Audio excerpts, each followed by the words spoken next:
In this video, we're going to go through a couple of different techniques that you can use to keep your visuals aligned in your Power BI reports. We're going to go through a couple different options and explain to you how I've actually used them in the past. All of that and more. So without further ado, let's get started. Hi, my name is Fernan and welcome to the Solutions Abroad YouTube channel, where we cover tips, tricks, and best practices when working with Power BI. I upload new videos every week, so make sure you hit that subscribe button and the bell icon to get notified when a new one is out. So keeping your visuals aligned is one of the most basic things that you can do to make your reports feel and look more organized and give it a bit more of a professional feel. Power BI gives you the drag and drop option that lets you align your visuals for yourselves. And in this video, we're going to go through a couple different options to give you that pixel perfect alignment that you might want with your visuals. So first things first, I've prepared a simple report here. I've added a few visual elements in this report that we will try to align. So we have a few cards at the top here, and maybe I'll just change this one to have less than 2 decimals. And we have some charts here at the bottom, but we'll just focus on the actual cards themselves at the top. So as you notice, if you already have visuals on your page, when you drag visuals around, what you will notice is this red grid line that will snap your visuals to other visuals in the page,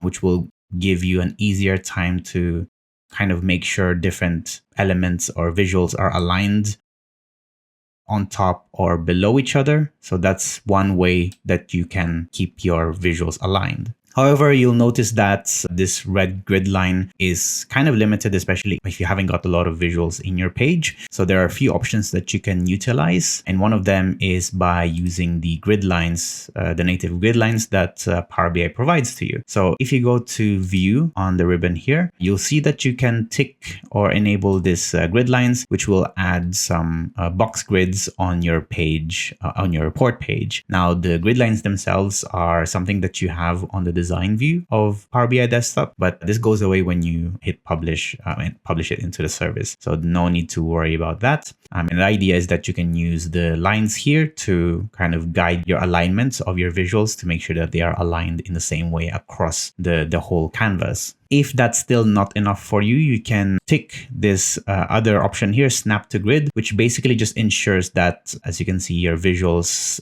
snap to an invisible grid. And it just makes it easier for you to align different visuals. And, you know, it's super useful if you have layouts that are fairly standard and you just want to make sure that they are aligned in some way. So you can enable this and let your visuals snap into grids. So moving on to the next part of your reports, which are typically the KPI cards that most reports have. So these cards are usually your callouts visuals. So you will have some typical information there that you want your users to first see. So in this case, we have a few things here like sales, orders, and average price. And the majority of the reports that you will see online would have these kind of elements. And one of the challenges that I had in the past, and a lot of report developers have as well at the moment, is to make sure that these cards are aligned and distributed evenly. And actually, Power BI Desktop has so many tools that sometimes a lot of these options, I didn't even learn that a lot of these are available. So it's actually useful to kind of cover this just because from now on, it will just make your life a lot easier. So the first thing is that multi-selecting visuals like this allows you to now manage their properties in groups or in bulk. So I think this is a feature that was released a month or 2 ago, and it will let you adjust some of their properties in bulk. So for example, we want to get them all in the same size. And so now that we've selected them, I'm going to just open the format pane here, which will bring us to this page. You go to size and style, and here you will have some details that you can modify across all of these 3 different visuals. So you have your height, width, and then their horizontal and vertical positions. So in this case, let's say we want all of them to be a height of 150 and then a width of 280. So as you can see, all of them are now in the standard size, and all of it is basically applied across all of these 3 cards. It's the same thing that you can do in the position here, the horizontal and vertical. So in this case, we might want to just have them all in the same height. So 41 perhaps. just so that they are aligned in a similar way. So that's pretty easy, right? So it lets you do some bulk edits to the properties of the visuals that you have selected in bulk. But there's also even more tools for you to use apart from, resizing them. So let's just adjust them like this. I'm just going to jumble them up. I'm going to select them again. And then this time, let's go to Format. And what you'll notice is that you have this Align option that lets you do align and distribution accordingly. So for example, let's say we want to align them to the center vertically like this. Okay, maybe not like that. Let's say we want to distribute them horizontally. Okay, so let's just go back to the previous one.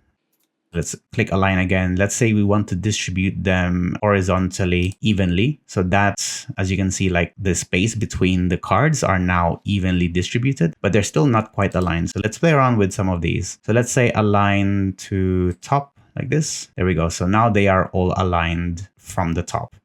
And then obviously for this one, you just either adjust it here on the size and position. So the height, you can adjust it to 160, which will give you a pixel perfect a size that is aligned to all of the cards that we have here. So now you have cards that are perfectly aligned, perfectly distributed without so much of an effort, really. It's all within the formatting tools within Power BI Desktop. If you're using cards in this sort of specific way, I have a pro tip for you. Instead of using individual cards, you can use the new card visual instead. So if we delete all of these, for example, and let's tick and select all of these measures and put them in a new card visual. So what you'll notice is that it kind of combines all of those visuals into one visual. So we have now one card visual that displays 3 different cards and they're all perfectly aligned in the same format. It just makes it a lot easier for you to manage either in group or individually. And it also has the added benefit of performance because there's only one visual that is loaded in your report instead of 3 separate card visuals. It just makes it faster to load when your users open your report page for the first time. So if you want to learn more about the new card visual, because it has a lot more features than the old card visual, I will leave a link, or I will leave a link somewhere in this video for you to check out. And that's really it for this video. I hope you now know the different ways that you can align your visuals in your Power BI reports. Thanks for watching. As usual, give this video a like if you found it useful. Give it a dislike if you didn't, so that to do better for next time. Ask your questions in the comment section box below so I can help you and you can help others. If you like this video, we have a Patreon page where you can support the channel and get exclusive perks like early access, demo files, and credits at the end of these videos. Thanks again for watching and see you in the next one. Bye-bye.